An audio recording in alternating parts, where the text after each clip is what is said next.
In the therapeutic sessions, what's it like? How is it different working with someone with NPD versus someone who maybe has a different diagnosis? Oh, that's so interesting. That's a good question. I know So, it's probably a complex one, but yeah, but let me stay consistent with the answer, okay, since we're okay. here already.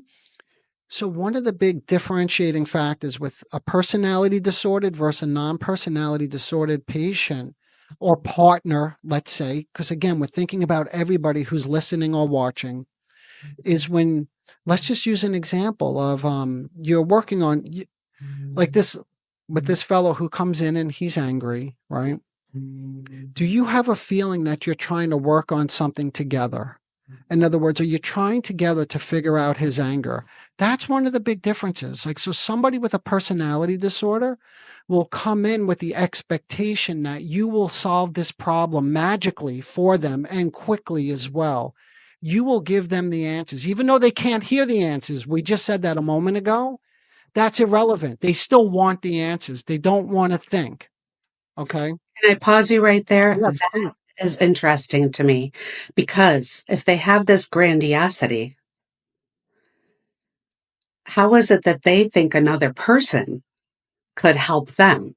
Hmm. They should be able to know to help themselves. Yeah, that's right. That's right, Lisa. And it's such a paradox, right? Because Right. beyond the grandiosity, remember what makes up part of the grandiosity is the vulnerability. Yes. And even though they don't want to depend on anybody, guess why they don't want to depend on anybody? Because they have such dependency longings. They need somebody. But you'll Fear. never hear that. You'll never hear that they have a longing to be close because you just always see the opposite. So they're there. So they do want the answers from you, right?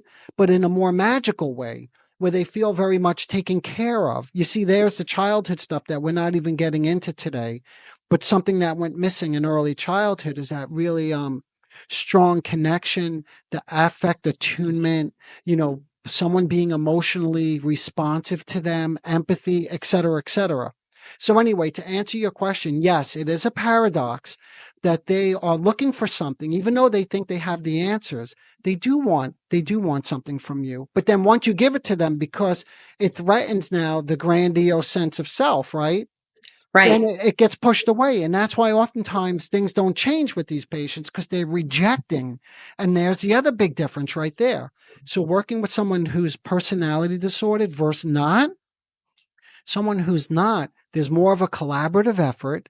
We Mhm. call this a therapeutic alliance, two people working together on a project, right? Instead of just save me or rescue me or take care of me.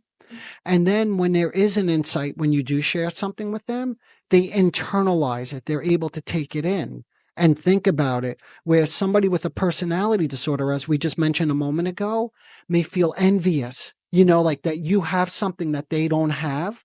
And then therefore it needs to get rejected and pushed away. And Mm. these are all the things you need to be alert to because they may not overtly reject you. Some do, by the way. And they say, that's the stupidest interpretation I've ever heard.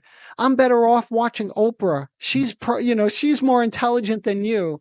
But some of them don't do that. But what you see is over time, nothing changes. And Mm. that's an indication that they're not really taking in and thinking about the work that's being done in the session.